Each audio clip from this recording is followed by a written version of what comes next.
I have an assistant coach that will go through NCSA and do all the filters, and they will go through every single one of those guys.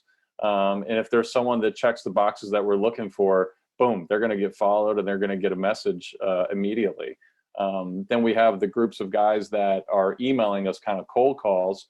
And if it's a 2022, I send that to one of my assistant coaches. That's all his right now. If it's a pitcher, I'm going to take a look at it. If it's an infielder, I'll send that to my recruiting coordinator. And same with outfielder. But we kind of set it up that way. But then we have someone going through all the perfect game stuff too. When it comes to live video, live games, things like that, I'm not following that pretty much at all. The only reason I would do that is I have a very serious recruit. We're at stage level like 2, 3, or 4 with that player. And we want to try to continue a dialogue. And I want to have 2 or 3 things that I could follow up with them and say, hey, I liked that you did this, this, and this. Great job today. And hopefully that's something that would encourage them to want to be with us more. So that's the reason I would look at that, not so much in evaluating talent.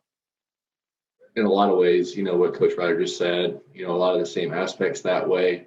We were allowed to be on the road a lot this summer. And so we saw a lot of guys in person, but, the market is so saturated right now as well. There's going to be players come on our radar, long after the travel ball season has completed, and certainly have to use the online resources for that.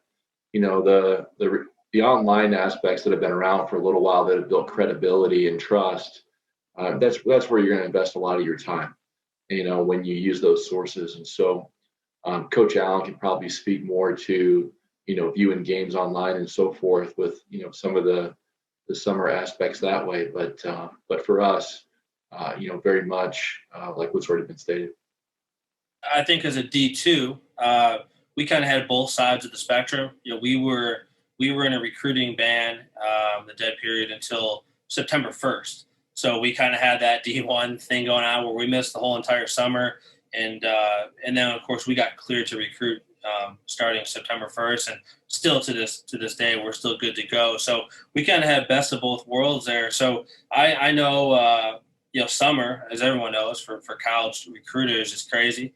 It's kind of our life, so it felt really, really weird coming to the office every day and not having a whole lot to do because you're just supposed to be gone from Wednesday to Sunday, right? And so I remember, PBR had the border wars up there in July, and they were broadcasting them online, and I'm fortunate enough to have 2 full-time assistants, and so I'm in my office and I'm watching the camera view of this game, and Coach Kelch is in the other office, and he's watching this game, and you're doing your best, and they're posting velocities and all that. It's not the same, but I think being adaptable in the world we live in is really, really important, and eventually you just have to be okay making decisions in an unconventional manner. So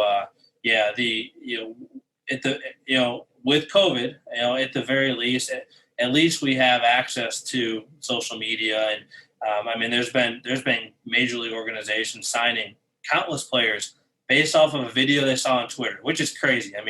That's got to be tough to hear for the old school guys that have put in the work with scouting and everything. But that's just the world we live in nowadays. So I know for our staff, it's just about being adaptable and being okay, just making decisions that maybe we don't feel as good about, but that's just the world we live in. So